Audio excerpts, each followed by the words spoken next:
Sir, ಯಾವ permission ಅವರು ತಗೊಂಡಿಲ್ಲ. ಡಿ ಸಿ ಅವರು ಇದು ನನ್ನ ಗಮನಕ್ಕೆ ಬರದೇ ನಡೆದಿರ್ತಕ್ಕಂಥ ಘಟನೆ ಅಂತಂತ ಹೇಳ್ತಾ ಇದ್ದಾರೆ.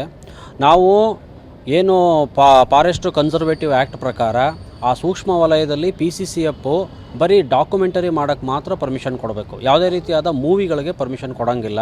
ನಡೆದಿರ್ತಕ್ಕಂಥದ್ದು ಕಮರ್ಷಿಯಲ್ ಮೂವಿ.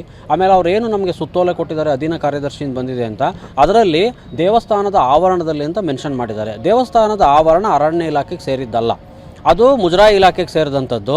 ಮುಜರಾಯಿ ಇಲಾಖೆಗೆ ಇವ್ರು ಯಾಕೆ ಪರ್ಮಿಷನ್ ಕೊಟ್ಟರು ಅಂತಂತ ನಾವು ಡಿ ಸಿ ಅವ್ರನ್ನ ಕೇಳಿದ್ವಿ. ಅದಕ್ಕೆ ಇದು ನನ್ನ ಗಮನಕ್ಕೆ ಬಂದಿಲ್ಲ, ನಾನು ಇದನ್ನೀಗ ನೋಟಿಸ್ ಇಶ್ಯೂ ಮಾಡಿ 1 ವಾರದೊಳಗಡೆ ಇವ್ರ ಮೇಲೆ ಕ್ರಮ ಜರುಗಿಸ್ತೀನಿ ಅಂತಂತ ಒಪ್ಕೊಂಡಿದ್ದಾರೆ.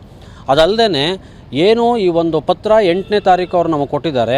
8ನೇ ತಾರೀಕು 6:30ರಿಂದ ಸಂಜೆ 7 ಗಂಟೆವರೆಗೆ ಅಂತಂತ ಅಲ್ಲಿ ಮೆನ್ಷನ್ ಆಗಿದೆ ಪತ್ರದಲ್ಲಿ. ಆದರೆ ಇಶ್ಯೂ ಆಗಿರೋದೇ ಬೆಳಗ್ಗೆ 10:30ನಲ್ಲಿ ಲೆಟರ್ ಇಶ್ಯೂ ಆಗಿದೆ. ಆದ್ದರಿಂದ ಇದು ಸುಳ್ಳು ಪತ್ರ, ಅದನ್ನು ಬೋಗಸ್ ಆಗಿ ಸೃಷ್ಟಿ ಮಾಡಲಾಗಿದೆ.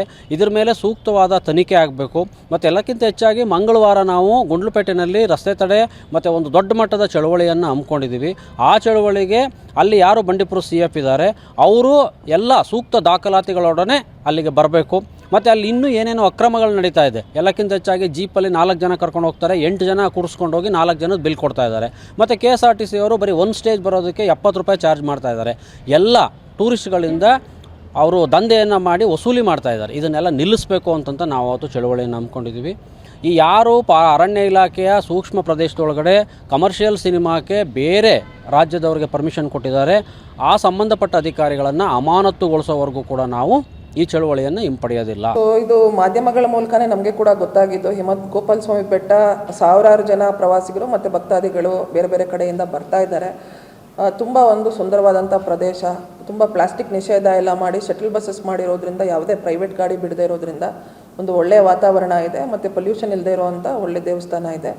ಸೊ ಅದರಲ್ಲಿ 2 ಇಲಾಖೆಗೆ ಸಂಬಂಧಪಡುತ್ತೆ. ಒಂದು ಅರಣ್ಯ ಇಲಾಖೆಗೆ, ಅದು ಆ ಬೆಟ್ಟ ಪೂರ್ತಿ ಅರಣ್ಯ ಇಲಾಖೆಗೆ ಬರುತ್ತೆ. ಈಗಲೂ ಕೂಡ ನೀವು ನೋಡಿದ್ರೆ ಆಕ್ಸೆಸ್ ಕಂಟ್ರೋಲ್ ಮಾಡ್ತಾ ಇರುವಂಥದ್ದು, ಚೆಕ್ ಮಾಡ್ತಾ ಇರುವಂಥದ್ದು ಫಾರೆಸ್ಟ್ ಡಿಪಾರ್ಟ್ಮೆಂಟೇ ಇದ್ದಾರೆ. ಬಟ್ ಆ ದೇವಸ್ಥಾನ ಮುಜರಾಯಿ ಇಲಾಖೆಗೆ ಬರುತ್ತೆ. ಈಗ ಮೊನ್ನೆ ಏನು ಒಂದು ಶೂಟಿಂಗ್ ಬಗ್ಗೆ ಮಾಧ್ಯಮಗಳಲ್ಲಿ ವರದಿ ಆಯಿತು. ಅದು ಮಾಧ್ಯಮದ ವರದಿ ನೋಡಿನೇ ಕೂಡ ನಮಗೆ ಕೂಡ ಗಮನಕ್ಕೆ ಬಂದಿರುವಂಥದ್ದು. ಫಾರೆಸ್ಟ್ನವರು ನಮ್ಮ ಹಂತದಲ್ಲಿ ಯಾವುದೇ ರೀತಿ ತಹಸೀಲ್ದಾರ್ ಆಗಲಿ, AC ಆಗಲಿ ಅಥವಾ DC ಗಾಗಲಿ ಯಾವುದೇ ರೀತಿ ಪರ್ಮಿಷನ್ ಕೇಳಿಲ್ಲ, ಅಥವಾ NOC ಆಗಲಿ ಒಪಿನಿಯನ್ ಆಗಲಿ ಕೇಳಿಲ್ಲ. ಡೈರೆಕ್ಟಾಗಿ ಅದು DCF ಅವರಿಂದ ಸ್ಟೇಟ್ಗೆ ಮೂವ್ ಆಗಿದೆ. ಸ್ಟೇಟ್ನಲ್ಲಿ ಪ್ರಿನ್ಸಿಪಲ್ ಸೆಕ್ರೆಟರಿ ಅವರು ಅಪ್ರೂವ್ ಮಾಡಿದ್ಮೇಲೆ, ಫೈಲ್ ಅಪ್ರೂವಲ್ ಮಾಡಿದ್ಮೇಲೆ, ಐ ಥಿಂಕ್ ಡೆಪ್ಯೂಟಿ ಸೆಕ್ರೆಟರಿ ಅವರು, ಅಂಡರ್ ಸೆಕ್ರೆಟರಿ ಅವರು ಪತ್ರ ಹಾಕಿದ್ದಾರೆ. ಸೊ ಇಲ್ಲಿ ಸ್ವಲ್ಪ ಸಾರ್ವಜನಿಕರದ್ದು ಆಕ್ರೋಶ ಕೂಡ ವ್ಯಕ್ತ ಆಯಿತು. ಅದಾದಮೇಲೆ ಕೂಡ ನಮ್ಮ ತಹಸೀಲ್ದಾರ್ ಕೂಡ ವೆರಿಫೈ ಮಾಡಿದ್ದಾರೆ.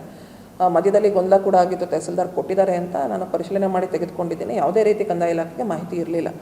ಸೊ ಅದು ಕೊಟ್ಟಿರೋದು ತಪ್ಪು ಅಂತ ಹೇಳ್ತಾ ಇಲ್ಲ. ಒಂದು ಬಾರಿ ಕಂದಾಯ ಇಲಾಖೆಗೆ ಮುಜರಾಯಿ ಇರೋದ್ರಿಂದ ಕೇಳಿದರೆ ಒಳ್ಳೆಯದಾಗ್ತಿತ್ತು. ಸ್ವಲ್ಪ ಈ ಗೊಂದಲಗಳನ್ನೆಲ್ಲ ಸೃಷ್ಟಿ ಆಗದೇ ಇರೋ ರೀತಿ ನಾವು ಇನ್ನೊಂದು ಸ್ವಲ್ಪ ಸ್ಟ್ರೀಮ್ಲೈನ್ಡ್ ಆಗಿ ಮಾಡ್ಬೋದಾಗಿತ್ತು. ಈಗ ಅದು ಶೂಟಿಂಗ್ ಸ್ಟಾಪ್ ಆಗಿದೆ. ಐ ಥಿಂಕ್ ಅವರೇನೆ ಹೋಗಿದ್ದಾರೆ. ಸೊ ಮುಂದಿನ ಏನು ನಿರ್ದೇಶನಗಳು ಬರೋ ತನಕ ಯಾವುದೇ ರೀತಿಯಲ್ಲಿ ಆ್ಯಕ್ಟಿವಿಟೀಸ್ ನಡೀತಾ ಇಲ್ಲ.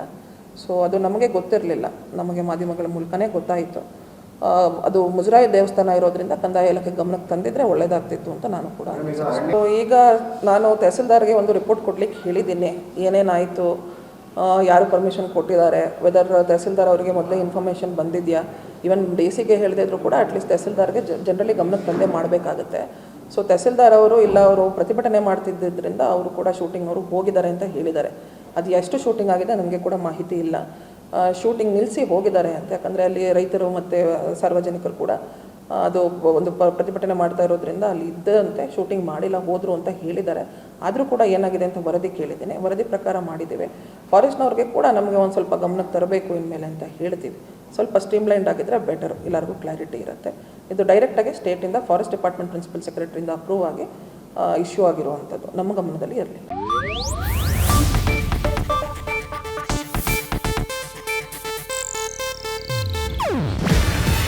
ಇದು ಏಷ್ಯಾನೆಟ್ ನ್ಯೂಸ್ ನೆಟ್ವರ್ಕ್ ಪ್ರಸ್ತುತಿ. ನೀವು ನೋಡ್ತಿದ್ದೀರಾ ಏಷ್ಯಾನೆಟ್ ಸುವರ್ಣ ನ್ಯೂಸ್.